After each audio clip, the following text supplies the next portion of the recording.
देवभूमि हिमाचल के समाचार विश्लेषण में आज बात स्टीरॉयड्स की, जिनके गलत इस्तेमाल से अब हमें म्यूकोरमाइकोसिस यानी ब्लैक फंगस होने का खतरा बन रहा है। और अब राज्य सरकार ने भी मरीजों को और उनके तीमारदारों को स्टीरॉयड्स का इस्तेमाल न करने की सलाह दी है।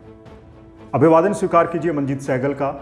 आज के बुलेटिन की शुरुआत कर लेते हैं हिमाचल प्रदेश राज्य के स्वास्थ्य महकमे के एक बड़े निर्देश की, एडवाइजरी की, जिसमें साफ किया गया है कि कोई भी कोरोना वायरस से पीड़ित या फिर होम आइसोलेटेड मरीज किसी भी तरह से किसी स्टीरॉयड्स, जिसमें डेक्सामेथासोन भी शामिल है, का इस्तेमाल बिना डॉक्टरी सलाह से न करे।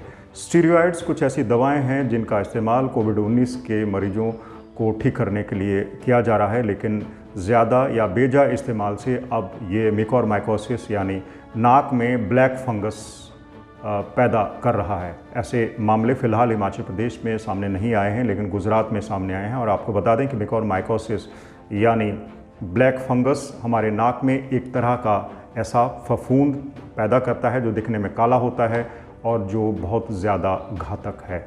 इसका एक स्ट्रेन भारत में देखने को आया है, लेकिन पैनिक करने की ज़रूरत नहीं है क्योंकि ये बहुत ज़्यादा खतरनाक नहीं है। लेकिन ये एक बड़ी चुनौती है जो अब चिकित्सा के माहिरों के सामने है। ब्लैक फंगस धीरे धीरे फैल रही है। खुशी की बात यह है कि अभी फ़िलहाल हिमाचल प्रदेश में इसका कोई भी मामला सामने नहीं आया है, लेकिन अगर आप स्टीरॉयड्स का गलत इस्तेमाल करते हैं, बिना डॉक्टरी सलाह से स्टीरॉयड्स का इस्तेमाल करते हैं। स्टीरॉयड एक दवा है जो कोविड-19 के मरीजों को दी जाती है। जैसे मैंने आपको पहले बताया, इसका इस्तेमाल साइड इफ़ेक्ट्स में रिजल्ट करता है और आपको म्यूकोरमाइकोसिस हो सकता है। तो आप बिना डॉक्टरी सलाह से स्टीरॉयड्स का इस्तेमाल ना करें। स्टीरॉयड्स का इस्तेमाल सिर्फ गंभीर रूप से पीड़ित मरीजों को ही किया जाता है, ताकि उनका जो अस्पताल में स्टे है, ठहराव है, वो कम हो सके। ये थी बात एडवाइजरी की जो हिमाचल प्रदेश के स्वास्थ्य महकमे ने अब उन लोगों को जारी की है जो या तो होम आइसोलेशन में हैं या फिर कोरोना वायरस से पीड़ित हैं। अब बात राजधानी शिमला की कर लेते हैं। राज्य सरकार ने क्योंकि अब परिवहन की बसों पर ब्रेक लगा दी है, तो इसका सबसे बड़ा जो प्रभाव है उन लोगों पर पड़ रहा है कि जो एसेंशियल सर्विसेज देते हैं, जैसे अस्पतालों में काम करने वाले लोग। अब इनकी मदद के लिए HRTC ने शिमला में 4 बसें और कुछ टैक्सियां चलाई हैं ताकि वो अपने घर और अस्पताल में आसानी से आ जा सकें। ये चार्टर्ड के रूप में होंगी और जिस तरह से ज़रूरत होगी उस तरह से ये बसेस उपलब्ध होगी। राजधानी शिमला की एक और बात कर लेते हैं। हिमाचल प्रदेश के वन मंत्री ने दावा किया था कि शिमला में जो दाह संस्कार होंगे उनके परिजनों को निःशुल्क जो लकड़ी है दाह संस्कार के लिए उपलब्ध करवाई जाएगी, लेकिन अभी तक उपलब्ध नहीं हुई है। लोगों को बहुत ज़्यादा दिक्कत हो रही है क्योंकि अब बाकी ज़िलों की तरह राजधानी शिमला में भी कोरोना वायरस संक्रमण से बहुत लोग अपनी जान गंवा रहे हैं।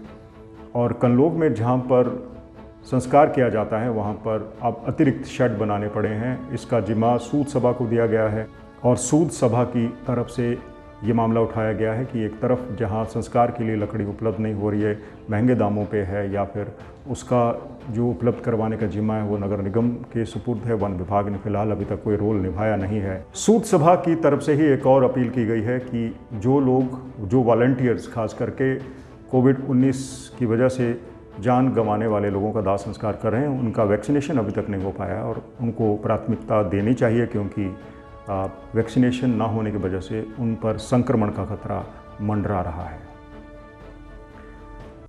वहीं अब राज्य के कई हिस्सों से कई जरूरी वस्तुओं की कालाबाजारी और उनकी खराब आपूर्ति की शिकायतें भी मिल रही हैं। ज़रूरी वस्तुओं की आपूर्ति किसी भी रूप में बाधित नहीं है, ना ही उन वस्तुओं को ट्रांसपोर्ट करने वाले वाहनों को रोकने की कोई कोशिश की जा रही है। बावजूद इसके कई ज़रूरी वस्तुएं या तो उनकी कालाबाजारी हो रही है, मार्केट से गायब हो रही है। उसमें दवाएं भी शामिल हैं और कई ज़रूरी चीज़ें जिनके दाम अचानक आसमान छूने लगे हैं। तो एक तरफ राज्य सरकार को जहां दवाओं की उपलब्धता बनाने पर जोर देना चाहिए, वहीं जो ज़रूरी वस्तुओं के दाम हैं उनको नियंत्रित करने के प्रयास भी करने चाहिए, क्योंकि कई जगहों से शिकायतें आ रही हैं कि लोग या तो उनकी कालाबाजारी कर रहे हैं या फिर उनकी कमी बताकर मनमर्जी के दाम वसूल रहे हैं। ये था आज का बुलेटिन। आज के बुलेटिन में हमने बात की कि किस तरह से स्टीरॉयड्स का बेजा इस्तेमाल या बिना डॉक्टरी के इन दवाओं का उपयोग किस तरह से हमारी जान सांसत में डाल सकता है। म्यूकोरमाइकोसिस यानी ब्लैक फंगस हमें हो सकता है। खुशी की बात यही है कि हिमाचल प्रदेश में फ़िलहाल अभी तक ब्लैक फंगस किसी भी मरीज में देखने में नहीं आया है, लेकिन अभी देश के कई हिस्सों में ये सामने आ रहा है। ब्लैक फंगस एक काला फफूंद है जो हमारे नाक में देखा जाता है और ये म्यूकोरमाइकोसिस नामक फफूंद स्टीरॉयड्स पैदा कर रहे हैं। हालांकि ये दवाएं कोविड-19 के मरीजों की जान बचाने में महत्वपूर्ण भूमिका निभा रही हैं, लेकिन इनका सबसे बड़ा साइड इफ़ेक्ट है ये ब्लैक फंगस। कैसा लगा आपको बुलेटिन? हमें ज़रूर बताइएगा। देते रहिए अपने सुझाव और शेयर करते रहिए हमारे सभी बुलेटिन।